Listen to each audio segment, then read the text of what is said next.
Complete English pedagogy के lecture number 6 में आज हम लोग पढ़ने वाले हैं लिसनिंग और स्पीकिंग स्किल। हालांकि लिसनिंग और स्पीकिंग स्किल को लेक्चर नंबर 5 में पढ़ लिया गया है, लेकिन इसको थोड़ा सा और रिवाइज करने की ज़रूरत है। वोकेबलरी डेवलपमेंट और BICS, जिसको हम लोग बेसिक इंटरपर्सनल कम्युनिकेशन स्किल कहते हैं, और CALP cognitive affective language proficiency, ये बहुत ज़्यादा इंपॉर्टेंट टॉपिक है। इससे जो है करीब करीब 2 नंबर का क्वेश्चन जो है रहता ही रहता है आपके सीटेट के एग्ज़ाम में, चाहे वो पेपर 1 हो या फिर पेपर 2 हो। तो चलिए आज का लेक्चर हम लोग शुरू करते हैं। सबसे पहले हम लोगों को देखना है लिसनिंग स्किल। जैसा कि कल हमने पढ़ा था कि लिसनिंग स्किल का मतलब होता है कि लिसनिंग स्किल का मतलब ये होता है कि जब आप किसी के बातों को सुनते हैं और सुनने के बाद उसका एक अंडरस्टैंडिंग आपके दिमाग में डेवलप होता है, उसको कॉन्टेक्स्ट को आप समझ पाते हो, दूसरे की फीलिंग को समझ पाते हो, एक्सप्रेशन समझ पाते हो, उसकी आइडियाज़ समझ पाते हो, that is called listening skill.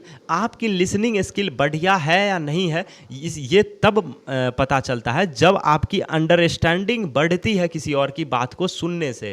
तो listening skill is the first language skill of psychological sequence और it helps learner understand the speaker thought and feelings. ये स्पीकर बोलते हैं कि जो बोलता है, जैसे कि यहाँ पे हमारे और आपके दौरान बीच में जो है स्पीकर मैं हूँ और आप जो है लिसनर हैं। अगर आप मेरी बात को बढ़िया से समझ पा रहे हैं, इसका मतलब आपका लिसनिंग स्किल बढ़िया है। और अगर मैं अच्छे तरह से बोल पा रहा हूँ, समझा पा रहा हूँ, क्लियर तरीके से रख पा रहा हूँ अपनी बात को, इसका मतलब मेरा स्पीकिंग स्किल बढ़िया है। यहाँ तक समझ में आ गया। अब हम लोग देखते हैं कि it is a receptive skill. जैसा कि कल के लेक्चर नंबर 5 में बताया गया था, रिसेप्टिव स्किल का मतलब होता है जब आप किसी बात को ग्रहण करते हैं, मतलब कि किसी चीज़ को ग्रहण करते हैं। तो 4 स्किल है, LSRW, लिसनिंग, स्पीकिंग, रीडिंग और राइटिंग। उसमें से 2 स्किल रिसेप्टिव स्किल था और 2 प्रोडक्टिव स्किल था। प्रोडक्टिव स्किल में जब हम लोग किसी आइडिया को प्रोड्यूस कर रहे होते हैं, तो रिसेप्टिव स्किल में जो है लिसनिंग आ जा रहा था और रीडिंग आ जा रहा था, क्योंकि रीडिंग में भी हम लोग किसी के आइडिया को पढ़ करके समझ रहे थे, तो रिसेप्टिव कर रहे थे, रिसीव कर रहे थे। रिसीव करने को रिसेप्टिव स्किल कहते हैं। समझ में आ गया। तो जब आप सुन रहे हो या फिर पढ़ रहे हो, तो दोनों में रिसीव कर रहे होते हैं आप इंफॉर्मेशन को, इसीलिए इसको रिसेप्टिव स्किल कहा जाता है। तो लिसनिंग क्या है? रिसेप्टिव स्किल है।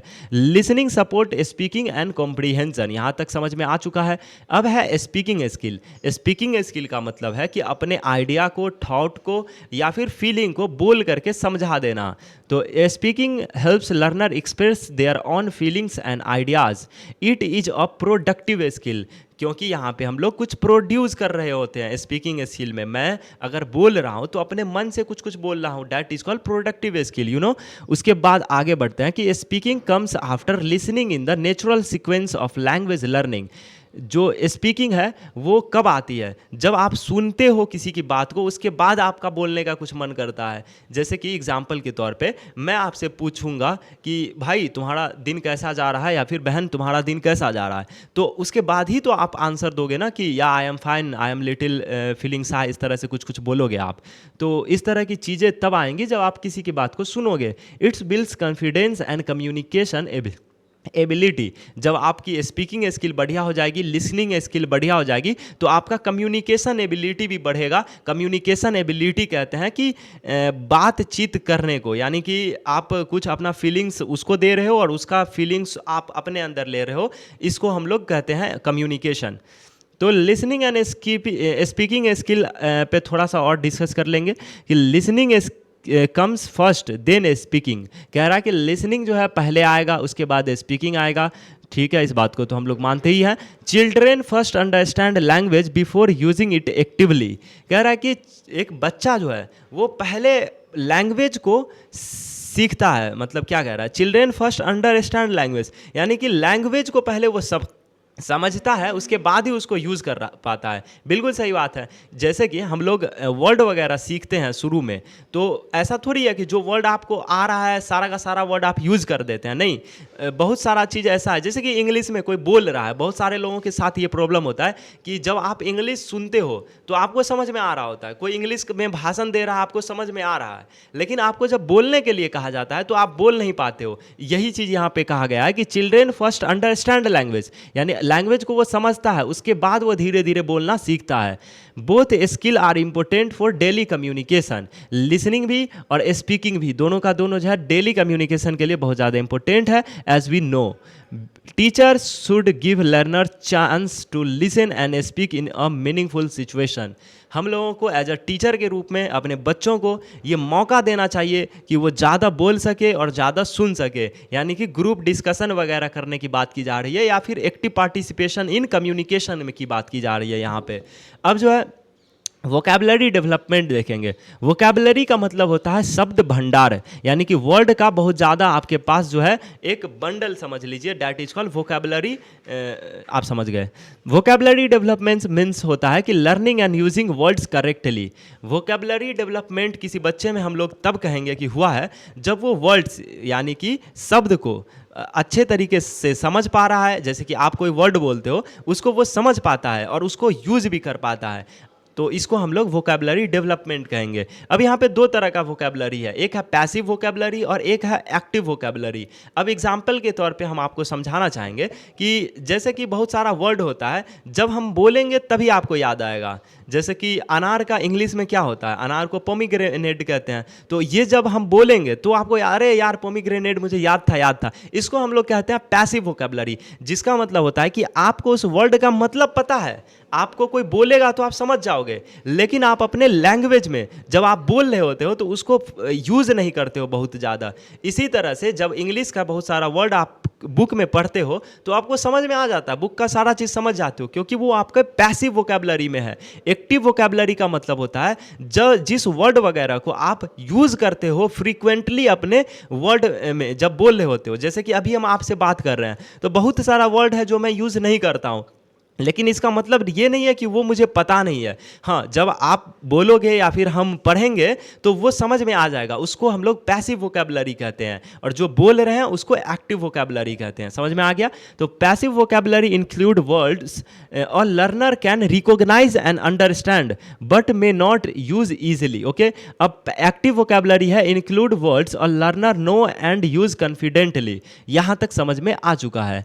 अब है वे टू डेवलप वोकैबुलरी, यानी कि आप एक टीचर के रूप में अपने बच्चों में वर्ड भंडार को किस तरह बढ़ा सकते हैं। तो सबसे पहले वर्ड लिस्ट का आप लोग यूज़ कर सकते हो, डिक्टेशन कर सकते हो। डिक्टेशन कहते हैं कि आप जो है वर्ड वगैरह को बोलो और वो जो है लिखता रहे। जैसे कि आप बोलोगे कि एप्पल, बनाना, कैट, रैट, कुछ भी बोल रहे हो और वो लिख रहा है, उसके बाद जो है आप चेक करोगे कि उसका स्पेलिंग सही है या नहीं है, वो जो लिखा है वो बढ़िया लिखा है या नहीं लिखा है, इस सब चीज़ों को आप टेस्ट करोगे।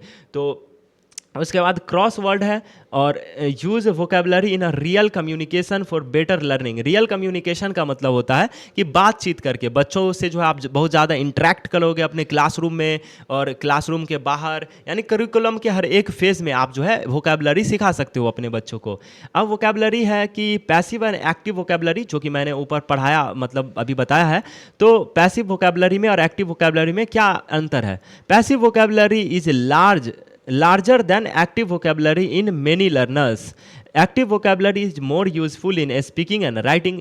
ऑब्वियस सी बात है कि पैसिव वोकैबुलरी में सारा का सारा वोकैबुलरी यानी सारा का सारा वर्ड आएगा जो आप जानते हैं, और एक्टिव वोकैबुलरी में सिर्फ वही वर्ड आएगा जो आप फ्रीक्वेंटली यूज़ कर पाते हैं जब आप लिख रहे होते हैं या फिर जब आप बोल रहे होते हैं। तो एक्टिव वोकैबुलरी थोड़ा सा कम होगा, यानी एक्टिव वर्ड थोड़ा सा कम होगा और पैसिव वर्ड जो है बहुत ज़्यादा होगा। ये समझ में आ गया यहाँ तक। Good teaching should move words from passive knowledge to active use. कह रहा है कि जब आप सिखा रहे होंगे बच्चों को तो जो उनके पैसिव वोकैबुलरी है ना, उनको एक्टिव में कन्वर्ट करने के लिए आपको कहा जा रहा है यहाँ पे, तो वो बढ़िया चीज़ होगा। अब BICS यानी बेसिक इंटरपर्सनल कम्युनिकेशन स्किल और CALP cognitive academic language proficiency की बात करेंगे। ये दोनों का दोनों जो तरीका है वो बातचीत करने का है, लेकिन दोनों अलग अलग कंटेक्स्ट में है। एक है कि ऐसी मज़ा मस्ती में हम बात करते हैं, अपने दोस्तों के साथ करते हैं, अपने फैमिली के साथ करते हैं, और दूसरा जो है वो एक बढ़िया सा फॉर्मल तरीके में अपने या तो बॉस के साथ कर रहे हैं, एम्प्लॉय के साथ कर रहे हैं, बिजनेस कर रहे हैं वहाँ पे कर रहे हैं, या फिर टीचर से कर रहे हैं, अपने कॉलेज में कर रहे हैं। तो एक होता है इनफॉर्मल टॉक या फिर इनफॉर्मल कम्युनिकेशन, जिसमें आप लोग मज़े में या फिर ऐसे रिश्तेदार से बात कर रहे होते हैं। और एक होता है फॉर्मल, जिसमें आप फॉर्मेलिटी के साथ बढ़िया से एथिक्स के साथ बोलते हो, उसको हम लोग फॉर्मल या फिर CALP कॉग्निटिव क्या है एकेडमिक लैंग्वेज प्रोफिशिएंसी कहते हैं। तो पहले हम लोग BICS basic interpersonal communication skill की बात करेंगे। It refers to language use in daily social face to face interaction. Okay, अब है कि it includes basic communication skill, it needs for common and simple communication. यहाँ तक समझ में आ चुका है। अब है कि CALP cognitive academic language proficiency, ये जो है फॉर्मल बात करने का, फॉर्मल कम्युनिकेशन का एक मेथड है, जिसमें हम लोग टीचर के साथ बात करते हैं या फिर प्रोफेसर के साथ बात करते हैं या फिर जॉब दिए हुए हैं किसी एम्प्लॉय को तो एम्प्लॉय के साथ करते हैं या फिर अपने बॉस के साथ करते हैं। इसको हम लोग कहते हैं CALP। It refers to language use to understand and discuss academic content. उसके बाद है it is needed for school subject and formal learning. It is more complex than every day communication. यहाँ तक हम लोग को समझ में आ चुका है। अब थोड़ा सा डिफरेंस देख लेते हैं BICS वर्सेस CALP के का। Basic interpersonal communication skill is usually used in daily conversation. CALP is used in academic study. BICS develop faster. CALP takes more time to develop. यहाँ तक समझ में आ चुका है। A good teacher should help a student develop both. एक teacher के रूप में आप लोगों को BICS यानी बेसिक इंटरपर्सनल कम्युनिकेशन स्किल भी और कॉग्निटिव एकेडमिक लैंग्वेज प्रोफिशिएंसी दोनों पे जोर देना है, दोनों को सिखाना है एक बच्चों में। आगे बढ़ते हैं। अब हम लोग जो है की एग्जाम पॉइंट यानी कि मेन फाइनल समरी के बारे में देख लेते हैं। आज जितना भी पढ़े हैं उसका रिवीजन एक बार। लिसनिंग एंड स्पीकिंग जो है वो बेसिक ओरल स्किल है। लिसनिंग कम्स बिफोर स्पीकिंग है, यानी कि लिसनिंग यानी आदमी जो है सुनना पहले शुरू करता है फिर बोलना शुरू करता है। अब जो है कि passive vocabulary means understanding words. Active vocabulary का मतलब है कि यूजिंग वर्ड, यानी पैसिव वोकेबलरी का मतलब है कि जो वर्ड को आप समझ पा रहे होते हैं या तो सुन करके या फिर पढ़ करके, तो उसको हम लोग पैसिव वोकेबलरी कहते हैं। और एक्टिव वोकेबलरी कहते हैं कि जिसको हम लोग यूज़ कर पा रहे होते हैं लिख करके या फिर बोल करके, उसको हम लोग एक्टिव वोकेबलरी कहते हैं। BICS जो है वो एवरीडे कम्युनिकेशन में काम आता है और CALP जो है कॉग्निटिव एकेडमिक लैंग्वेज प्रोफिशिएंसी, वो एकेडमिक लैंग्वेज में फॉर्मल कम्युनिकेशन में काम आता है। अब हम लोग बात करेंगे क्वेश्चन की, क्योंकि आज का जो है हमारा टॉपिक यहाँ पे कंप्लीट हो चुका है और क्वेश्चन प्रैक्टिस बहुत ज़्यादा इंपॉर्टेंट है। इसके बाद ही आपको समझ में आता है कि आप कितना पढ़े हो और क्या क्या पढ़ने की और ज़रूरत है या फिर इस लेक्चर को फिर से देखने की ज़रूरत है। In a psychological sequence of language learning which skill come first. सबसे पहला स्किल कौन था? LSRW में लिसनिंग था। ऑब्वियस सी बात है, तो लिसनिंग यहाँ पे सही हो जाएगा, ए आ जाएगा, सॉरी C जो है सही हो जाएगा। नेक्स्ट है कि which of the following best describe active vocabulary. Active vocabulary का मतलब वो था जो हम लोग यूज कर रहे थे, फ्रीक्वेंटली यूज कर रहे थे, या तो बोल करके या फिर लिख करके। Word a learner can recognise but does not easily use easily, ये तो नहीं होगा active vocabulary. Word a learner know and use confidently, तो बी इसका सही आंसर हो जाएगा, क्योंकि जो लर्नर है वो वर्ड को जान रहा है और कॉन्फिडेंटली यूज भी कर रहा है, इसीलिए बी इसका सही आंसर हो जाएगा। नेक्स्ट क्वेश्चन की तरफ मूव करेंगे, जो कि है dictation is useful in vocabulary development because it helps improve. अच्छा, डिक्टेशन का मतलब मैंने बताया था अभी शुरुआत में ही कि जब हम लोग किसी वर्ड को बोल बोल करके बच्चों को कहते हैं कि तुम लिखो, यानी हम वर्ड बोलते हैं और बच्चा लिखता जाता है, दैट इज कॉल्ड डिक्टेशन। तो spelling, listening, comprehension and grammar. अच्छा, डिक्टेशन जो है यूजफुल है किस किस चीज़ में?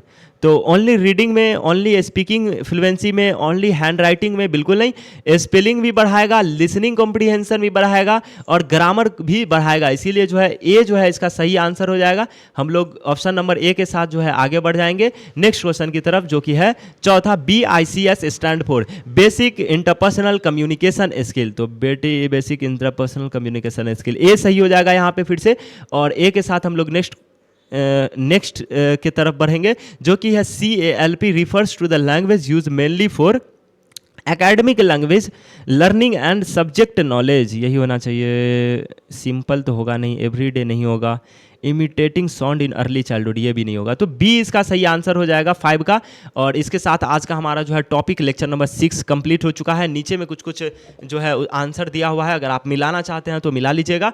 बाकी लेक्चर नंबर 7 के लिए आप लोगों को जो है वेट करना पड़ेगा कल का, और जो कि अगर आप लेट से देख रहे हैं तो वीडियो अपलोड हो चुका होगा लेक्चर नंबर 7। और आपको अगर फ्री में नोट चाहिए सीटेट के हर एक सब्जेक्ट के लिए, मैंने इंग्लिश और हिंदी दोनों लैंग्वेज में बनाया है, और उर्दू लैंग्वेज में भी आप लोगों को नोट्स मिल जाएगा सीटेट का। अगर आप डाउनलोड करना चाहते हैं तो नीचे में डिस्क्रिप्शन में एक लिंक मिल रहा होगा, उस पर क्लिक करके आप फ्री में डाउनलोड कर सकते हैं। बाकी अगर आप कंप्लीट इंग्लिश पैडागोजी का प्लेलिस्ट देखना चाहते हैं सीटेट के लिए, पेपर 1 और पेपर 2 दोनों के लिए, तो आप लेफ्ट वाले जो है प्लेलिस्ट पे क्लिक कर सकते हैं। बाकी नेक्स्ट लेक्चर नंबर 7 को देखने के लिए राइट वाले वीडियो पे क्लिक कीजिए। इस वीडियो में इतना ही, मिलता है नेक्स्ट वीडियो में, तब तक के लिए ओके बाय, जय हिंद।